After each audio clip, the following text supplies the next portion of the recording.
Okay, all right, let's begin this half hour with a check of the headlines. The Kennedy Center quickly added President Trump's name to the front of its Performing Arts building on Friday, just one day after the center's board voted to make the change. The president had said he was surprised the board that was mostly handpicked by the president honored him this way. Critics of the vote say only Congress can change the name of the living memorial to former President John F. Kennedy. Several members of the Kennedy family have publicly pushed back against the name change.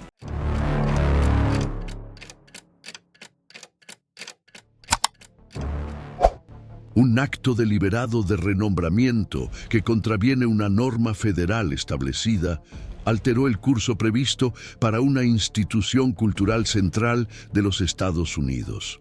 A mediados de diciembre de 2025, durante una reunión del Consejo de Administración del Kennedy Center en Washington, un procedimiento formalmente administrativo tomó un rumbo inesperado al dar lugar a la aprobación de un cambio en el nombre de la institución, contraviniendo una norma federal específica. El episodio implicó la inclusión del nombre del presidente Donald Trump en la denominación oficial del Centro Cultural, cuya nomenclatura, por disposición legal, está dedicada exclusivamente a la memoria de John F. Kennedy. La medida fue aprobada por miembros designados políticamente, mientras que a los representantes con mandato congresual, como la diputada Joyce Beatty, se les silenciaron los micrófonos en el momento en que intentaban registrar objeciones formales. La sesión, que debía seguir las normas reglamentarias, concluyó con la divulgación de una decisión unánime, un resultado que, según los participantes, no refleja la posición real de todos los presentes. El impacto del episodio no se limitó a lo que ocurrió dentro de la sala en ese momento. La decisión encendió las alarmas sobre el uso estratégico de cargos designados para alterar, de manera práctica, marcos ya consolidados por la legislación aprobada por el Congreso.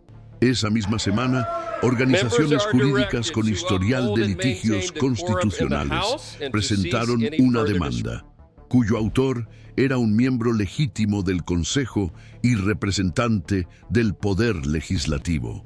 La demanda argumenta que la decisión tomada en la reunión viola frontalmente el texto del Estatuto Federal que rige la identidad del Kennedy Center, cuya función conmemorativa está vinculada a la figura de John F. Kennedy como tributo institucionalizado por ley.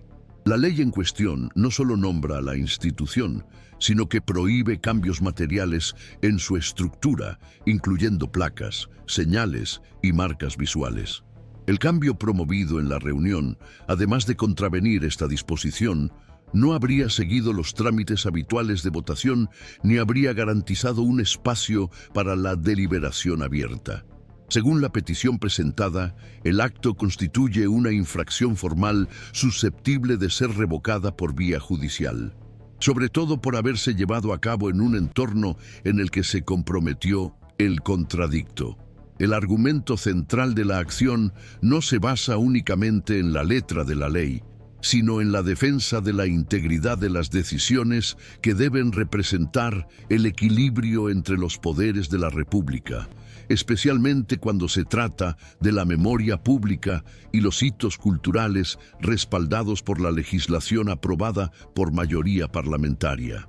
La acción cobró impulso en pocos días, no solo por su contenido jurídico, sino porque representa un cambio en la forma en que se libran las disputas en los entornos institucionales. La recurrencia con la que los nombres y símbolos públicos son disputados mediante nombramientos estratégicos ha sido señalada por los analistas como una señal del desplazamiento de la política hacia esferas menos transparentes del funcionamiento administrativo. En este caso, el uso del Consejo de un centro cultural como escenario de una intervención de fuerte carga política reavivó los debates sobre los límites de la autoridad delegada a cargos no electivos. La presencia de representantes parlamentarios en el Consejo, prevista por la ley, fue precisamente lo que permitió la intervención del Poder Judicial, basándose en la legitimidad de la representación formal. Se trata, por lo tanto, de un enfrentamiento que va más allá del caso aislado remitiendo a la creciente tensión entre las estructuras designadas y las instancias legitimadas por el voto. La forma en que esta tensión se articula en torno a las instituciones culturales, generalmente alejadas del centro de las disputas políticas directas, amplía aún más la percepción de que las fronteras se están poniendo a prueba en múltiples frentes, a menudo mediante gestos discretos, pero de gran impacto institucional. En este caso, la disputa no gira en torno a la figura de John F. Kennedy o Donald Trump en sí, sino a lo que representa la posibilidad de alterar unilateralmente un marco público federal. La sustitución de nombres en edificios, plazas e instituciones no es un fenómeno nuevo, pero adquiere contornos particulares cuando implica el incumplimiento deliberado de normas jurídicas explícitas. En contextos democráticos, el cambio de nombre de los espacios públicos suele seguir rituales de consulta, debate y a menudo aprobación legislativa. El intento de alterar este proceso mediante una decisión de la dirección, aunque aparentemente legal desde el punto de vista interno, pone en tela de juicio el equilibrio entre la autonomía administrativa y la subordinación al marco legal superior. Este fue el punto central destacado por los autores de la acción judicial, que buscaron evidenciar no solo la irregularidad del acto, sino también su repercusión sistémica. La controversia suscitada, a su vez, no se limitó al ámbito jurídico. Diversas organizaciones culturales, parlamentarias y académicas se manifestaron sobre los riesgos de sentar precedentes que permitan cambios estructurales en instituciones públicas sin el debido respaldo normativo. La decisión de iniciar un litigio basándose en la legitimidad de una curadora parlamentaria, tal y como se prevé en la composición legal del Consejo, representó una estrategia jurídica orientada a obtener un efecto vinculante más amplio. La diputada, como miembro del Poder Legislativo y miembro formal del Consejo, representa una rara intersección entre los poderes, condición que puede fortalecer la posición procesal de la demanda. Además, el historial de litigios anteriores contra el mismo grupo de intereses reforzó la percepción de que este episodio no es aislado, sino parte de un patrón más amplio de tensión entre la legalidad formal y el intento de ampliar la influencia por vías paralelas. Los autores de la acción, con antecedentes en causas constitucionales y litigios contra abusos de autoridad administrativa, destacaron que, incluso en los casos en que hubo resistencia inicial al cumplimiento de las decisiones, el sistema jurídico ha demostrado su capacidad para imponer el cumplimiento, aunque sea de forma tardía o mediante órdenes reiteradas. Es esta acumulación de decisiones judiciales anteriores la que sustenta la expectativa de reversión del acto, incluso ante la posibilidad de incumplimiento inicial. Esta acción procesal refuerza la importancia de observar atentamente los canales institucionales por los que se desarrollan las disputas, especialmente cuando involucran estructuras públicas respaldadas por la legislación federal. Casos como este ponen de manifiesto que el ámbito de la disputa política e institucional está cada vez más presente en espacios tradicionalmente considerados neutrales o técnicos. El hecho de que la modificación se haya presentado como un procedimiento interno del Consejo no elimina su alcance, ni neutraliza la necesidad de controlar su legalidad. El episodio reabre así el debate sobre el alcance del poder conferido a los cargos designados y sobre los mecanismos disponibles para contener posibles desviaciones de la finalidad institucional. Aunque la repercusión inicial se centró en los aspectos del nombre modificado, las ramificaciones jurídicas e institucionales apuntan a un campo de disputa más profundo, el de la definición de quién tiene la autoridad legítima para moldear los marcos de la memoria pública en entornos democráticos. En un escenario en el que episodios como este son cada vez más frecuentes, es esencial seguir de cerca los desarrollos, prestando atención a los detalles formales y a las implicaciones a largo plazo. El análisis continuo de acciones como esta permite comprender no solo el caso en sí, sino también los patrones que se establecen en torno a él. Por eso cobran relevancia las iniciativas periodísticas dedicadas al seguimiento riguroso de los hechos institucionales. La construcción de una memoria cívica crítica comienza por prestar atención a episodios que, aunque aparentemente localizados, tienen consecuencias para el funcionamiento del sistema en su conjunto. A partir de ese momento, el episodio relacionado con el intento de renombrar el Kennedy Center adquiere una dimensión más amplia al insertarse en una serie de acontecimientos recientes que ponen de manifiesto la reconfiguración de los mecanismos institucionales a través de consejos administrativos y estructuras designadas. El centro en cuestión, además de su función cultural, se rige por un estatuto federal que define no solo su misión, sino también los límites de su identidad. La legislación que creó el Kennedy Center establece de manera inequívoca que debe funcionar como un monumento permanente al presidente John F. Kennedy, con su nombre inscrito formalmente como parte esencial de la denominación.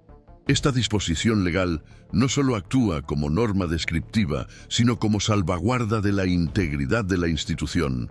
Por esta razón, los cambios en la nomenclatura no son solo administrativos, sino que se entienden como modificaciones de naturaleza legal y, por lo tanto, están sujetos a la aprobación del Congreso. Es en este contexto donde se inscribe la actuación de los curadores ex officio, entre los que se encuentran miembros del Poder Legislativo que por disposición legal forman parte del Consejo de Gobierno del Centro. La presencia de representantes electos en este tipo de instancia administrativa cumple una función específica: garantizar que las decisiones con posible impacto político o institucional no escapen por completo al escrutinio público y legislativo. El intento de silenciar a la diputada Joyce Beatty durante la reunión, por lo tanto, no es solo un incidente protocolario, sino un gesto con implicaciones institucionales más profundas, ya que compromete el ejercicio de una función pública directamente vinculada a la supervisión del Congreso. Esta interferencia, al comprometer el contradictorio, debilita la propia legitimidad de las decisiones tomadas en ese espacio, dejando margen para la judicialización por vicio de procedimiento. La convergencia entre los elementos legales y políticos de este episodio pone de manifiesto que el caso va más allá del Kennedy Center como entidad aislada. La presencia de organizaciones como Democracy Defenders Action y Washington Litigation Group en el litigio refleja la constitución de un ecosistema jurídico especializado en litigios institucionales de alto impacto, que a menudo se activa para impedir que los gestos administrativos se consoliden como precedentes normativos. Este tipo de actuación no solo depende de la claridad de la legislación, sino también de la capacidad de movilizar mecanismos de control judicial con rapidez y precisión. La rapidez con la que se presentó la demanda, así como la elección de una demandante con legitimidad congresual, demuestra una estrategia cuidadosamente construida para maximizar la eficacia del proceso y evitar que el episodio sea tratado como un mero ruido administrativo. Esta convergencia ayuda a comprender por qué los casos, incluso cuando parecen periféricos, son tratados con especial atención por juristas y analistas institucionales. El historial reciente de disputas relacionadas con intentos de alteración de hitos públicos, como cambios en placas conmemorativas, reinauguraciones de edificios federales o interferencias en museos nacionales, muestra que existe una creciente sensibilidad respecto al uso estratégico de la simbología estatal. Tales gestos, aunque parezcan puntuales, pueden utilizarse como instrumentos de reconfiguración narrativa, con el fin de asociar instituciones de larga data con líderes recientes o corrientes ideológicas específicas. Esta práctica, cuando no se contiene, tiende a debilitar los fundamentos de neutralidad institucional que sustentan los espacios de memoria pública en las democracias representativas. Según los estatutos que rigen el Kennedy Center, cualquier cambio relevante en su estructura requeriría directa o indirectamente la aprobación del Congreso. Este requisito no es solo una formalidad, sino una salvaguarda contra el uso indebido de la maquinaria pública para la promoción personal o el revisionismo. La sustitución del nombre de la institución sin dicho respaldo contraviene este principio y, por lo tanto, ha sido interpretada por los juristas como un intento de extender, por vías administrativas, una autoridad que constitucionalmente no compete. You don't hand matches to an arsonist, and you don't give power to an angry left wing. En una supuesta votación unánime, no hubo un registro transparente del proceso, ni documentación que demostrara que todos los miembros pudieron ejercer plenamente su derecho a deliberar. El ocultamiento del desacuerdo, en este caso, constituye un elemento central de la controversia. Además, la propia composición del Consejo del Kennedy Center, cuya estructura híbrida incluye nombramientos políticos y mandatos legislativos, revela un modelo institucional sensible al equilibrio entre la representación pública y la gestión técnica. Este equilibrio se rompe cuando la dinámica interna del Consejo se instrumentaliza para implementar decisiones de gran impacto sin la debida transparencia. La judicialización del caso se basa, por lo tanto, en la tesis de que la decisión viola no solo el contenido de la norma, sino también el espíritu del sistema de controles y contrapesos que rige la relación entre el Ejecutivo, el Legislativo y los órganos vinculados. El argumento presentado por los autores de la acción busca demostrar que no se trata de una disputa entre interpretaciones administrativas, sino de un desvío del propósito institucional con repercusiones en la autoridad del Congreso. Este patrón de tensión ya se había manifestado en episodios anteriores, como en los intentos de modificar la estructura de Voice of America, en el nombramiento de conservadores en museos federales y en disputas sobre el uso de fondos públicos para la instalación de monumentos de valor controvertido. En todos estos casos, la cuestión central no fue solo el contenido de las decisiones, sino el proceso por el que se tomaron. La ausencia de mecanismos formales de deliberación, el uso de una mayoría designada sin contradicción y el intento de consolidar los cambios mediante actos administrativos son elementos recurrentes en estas controversias. La respuesta institucional a este patrón ha sido la rápida judicialización por parte de organizaciones con experiencia en litigios constitucionales que buscan sentar precedentes capaces de revertir o al menos contener la expansión de prácticas similares. En el análisis de los juristas que siguen el desarrollo del caso, uno de los puntos más delicados es la posibilidad de que, incluso después de una eventual decisión judicial favorable a la reversión del cambio, haya resistencia al cumplimiento inmediato de la orden. Esta hipótesis se considera plausible a la luz de episodios anteriores en los que las decisiones judiciales se enfrentaron a retrasos o intentos de reinterpretación por parte de actores administrativos. Sin embargo, también hay precedentes en los que la insistencia judicial, mediante órdenes sucesivas y reforzadas, acabó imponiendo el cumplimiento de las medidas legales. Este historial refuerza el argumento de que la eficacia de las normas depende no solo de su claridad textual, sino de la capacidad de las instituciones para garantizar su aplicación práctica incluso ante actores resistentes. Es en este punto donde se pone de manifiesto la importancia de los canales de seguimiento público y del periodismo de investigación orientado a rastrear estos conflictos institucionales. Casos como este revelan no solo las debilidades normativas, sino también la resiliencia de los mecanismos de control democrático. El debate que sigue a la judicialización del intento de renombrar el Kennedy Center no se limita al ámbito jurídico, sino que se proyecta sobre la confianza en las instituciones y la expectativa de que se respeten las normas establecidas por vías legítimas, independientemente de la coyuntura política. En este sentido, las iniciativas de cobertura constante y análisis contextualizado son fundamentales para comprender la profundidad de las transformaciones en curso e identificar patrones que, aunque sutiles en su origen, pueden reconfigurar las bases operativas del sistema democrático a lo largo del tiempo. Por eso es importante seguir atentos a casos como este, prestando atención a las dinámicas institucionales involucradas.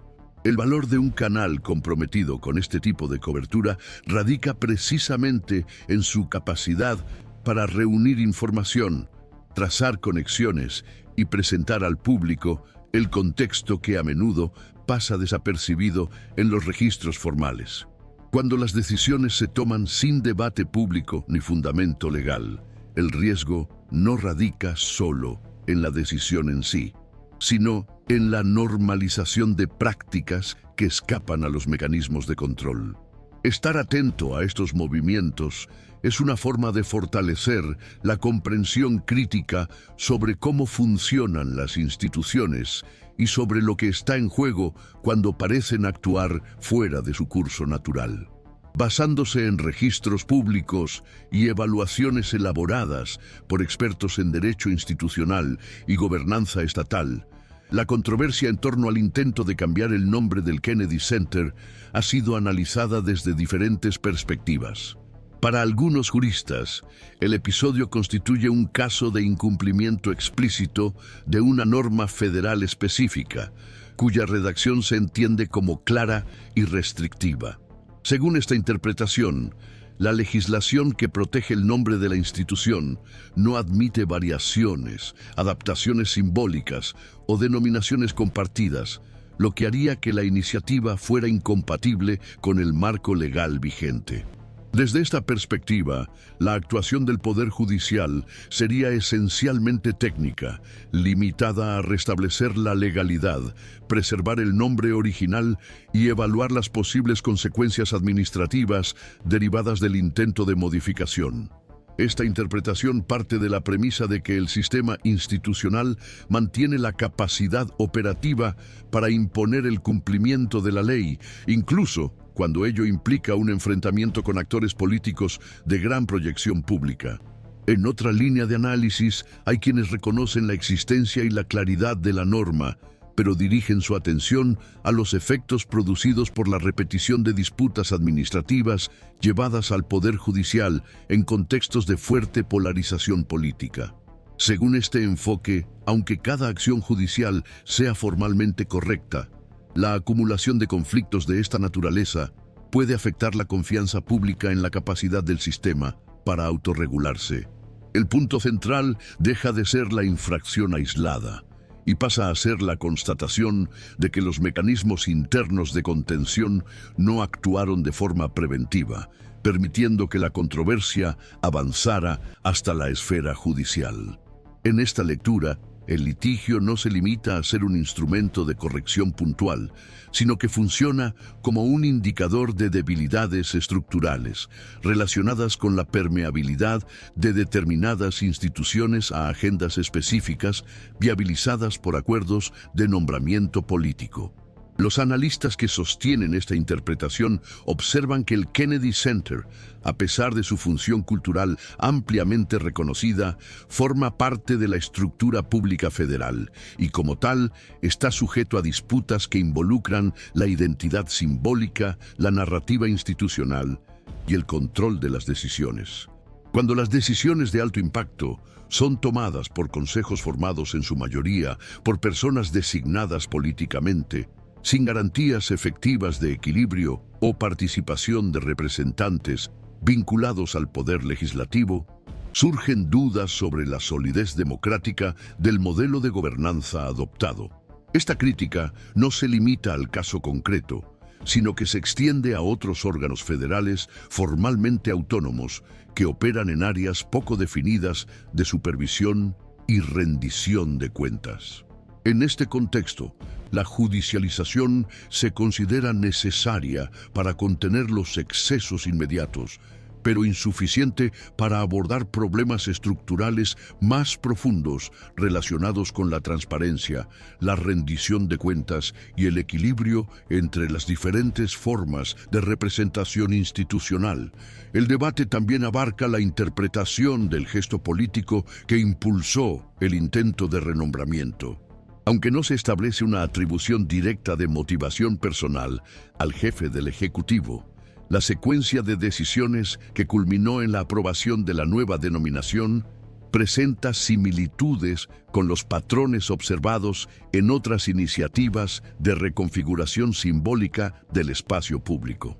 Este patrón implica esfuerzos por asociar edificios, programas o estructuras estatales con líderes contemporáneos en contextos históricamente marcados por la preservación de una memoria institucional desvinculada de disputas partidistas.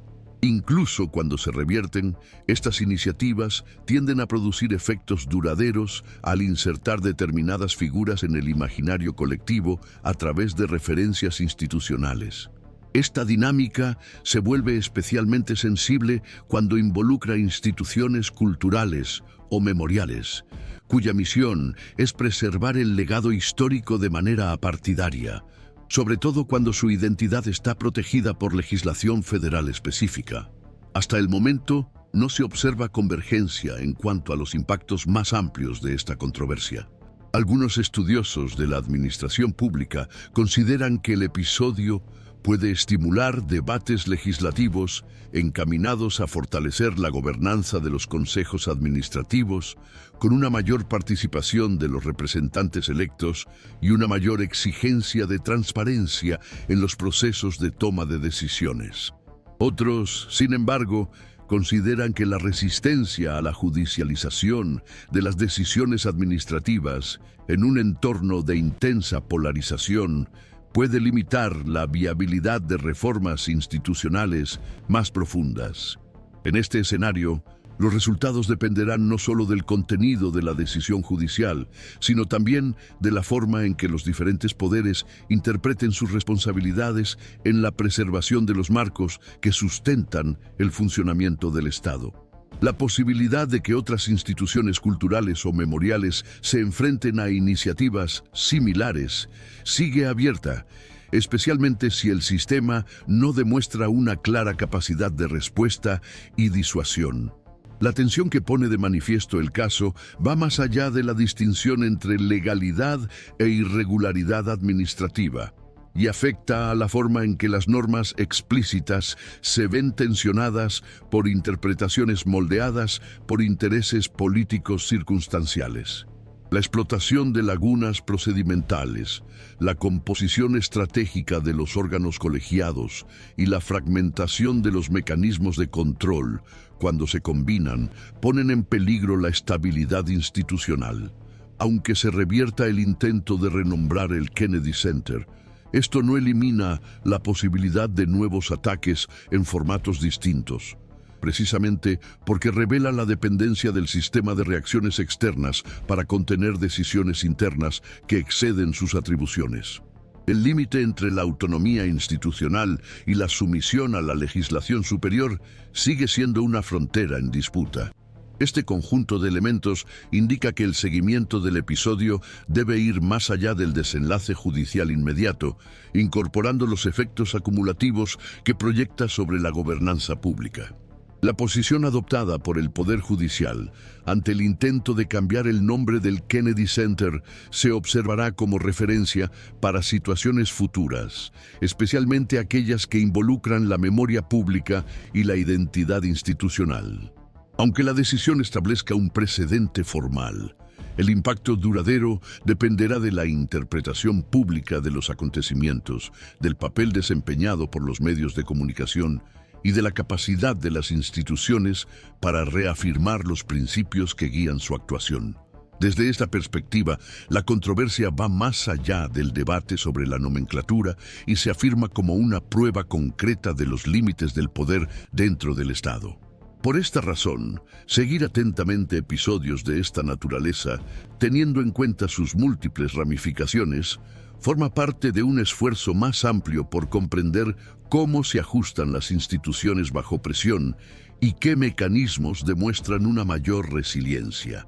El análisis continuo de estos conflictos contribuye a la construcción de una memoria crítica, anclada en el contexto y la profundización, sin recurrir a conclusiones precipitadas.